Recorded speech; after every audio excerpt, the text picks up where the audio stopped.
Hello. That was quite a fancy introduction, so thank you so much for that. Like she said, I'm Anwesh Sahoo. I'm 22, and I'm Mr. Gay World India 2016.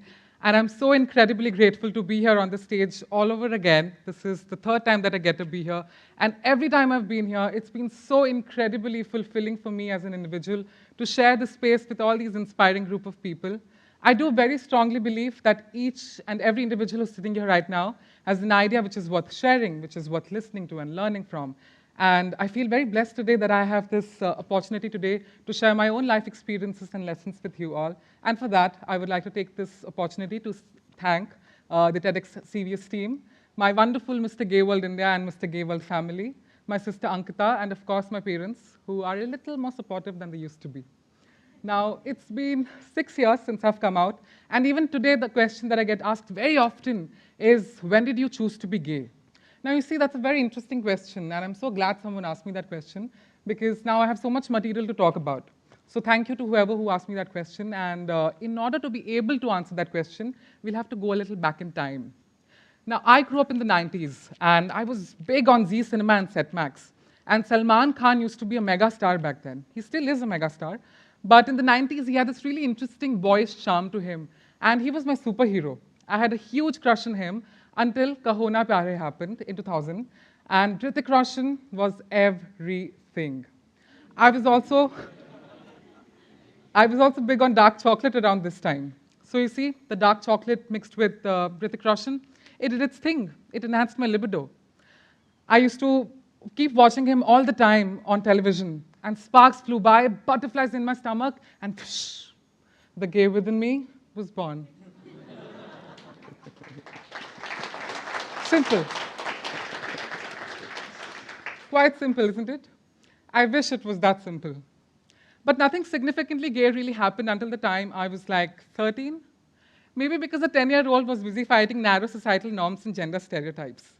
Just imagine, the age around which all the kids around you are fighting Pikachu or Raichu, I was fighting my friends over why they should let me be a part of an all-girls dance team. Because since when did dancing become a girls' thing anyway? God really chooses the most foolish things in our lives to make us confront the wise. I never really grew up with a sense of self or dignity. I was always the laughingstock, the stupid femme kid who never really had a sense of a dignified career at all. By the time I was 13, I grew into this really aggressive little kid, and when I was angry, I was a big, hot mess. All those years of being picked on had sort of agglomerated in my system, and they just needed an outlet. Unfortunately, I didn't have one person around me who could reach out to me and tell me that, you know what, Anwesh, it's okay to be gay.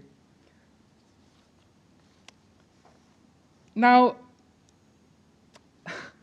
I grew into a big-time loner around this time. But thankfully, Bollywood, the internet, and television was a huge respite at this point of time. It was my pathway to my own little world. Savarya was about to release in 2007, and I was so enamored by the sheer beauty that Ranbir Kapoor is, I was head over heels in love. Honestly, I still don't know if that was love. It simply felt good, and I hadn't felt that way for a very long time now. We were also about to move into a different city at this point of time, and I felt like all my struggles were finally going to come to an end.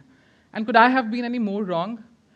I drifted further apart from my friends, my family, my interests, my dreams, into my shell, my closet. I didn't even know it was called a closet back then. I didn't know the way I felt was called being gay, that there was something, that people considered it something abnormal. And I felt like I belonged, and there was nothing different about me. I was very happy as a kid growing up, but all these experiences sort of agglomerated, and they were starting to make me a very negative person. I grew into a big-time loner. And now when I look back, I feel like it was such a blessing in disguise because it made me grow into a much better individual. I grew up to find peace in my own company. While I did find belonging somewhere, it worked wonders for me that I didn't find belonging in my own set of friends because I became the person that made me happy. Every time I was treated like a garbage bin, I cried my eyes out, but I also learned to pick myself up and move on.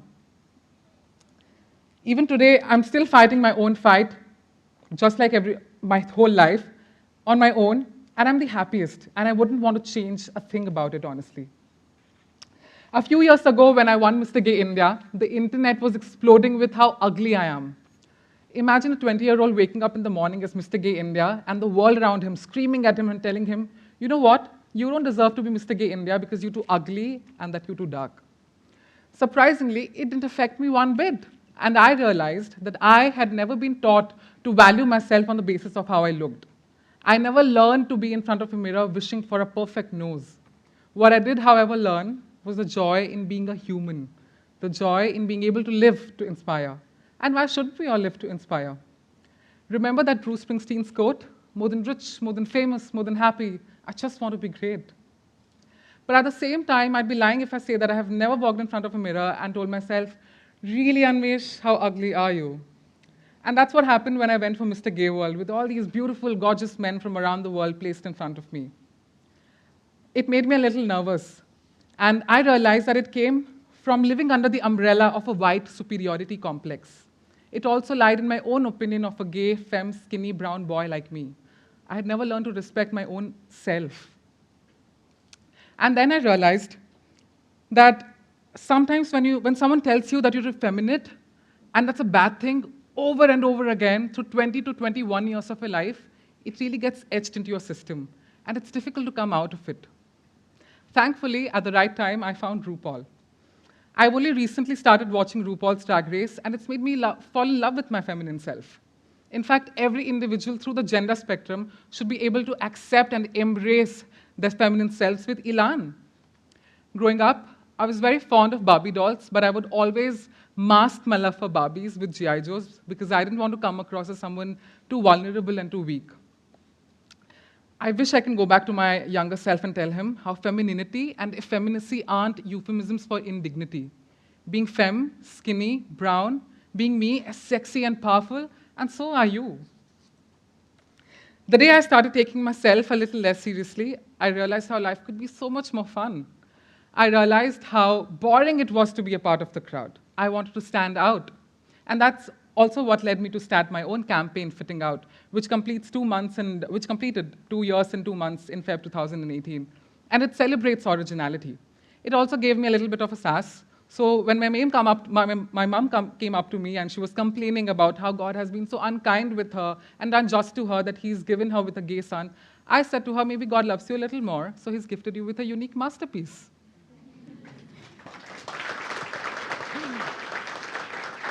It didn't take me long enough to realize how sex doesn't have to be all about reproduction. It can be so much more about recreation.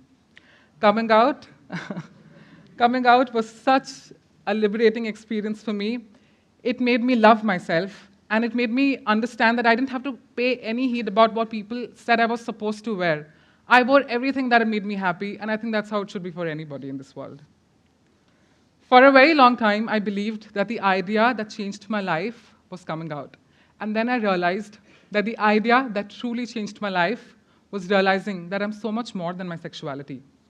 Sometimes when you have to fight so much to make a little space for your own self in this world that we belong, your life becomes all about that struggle.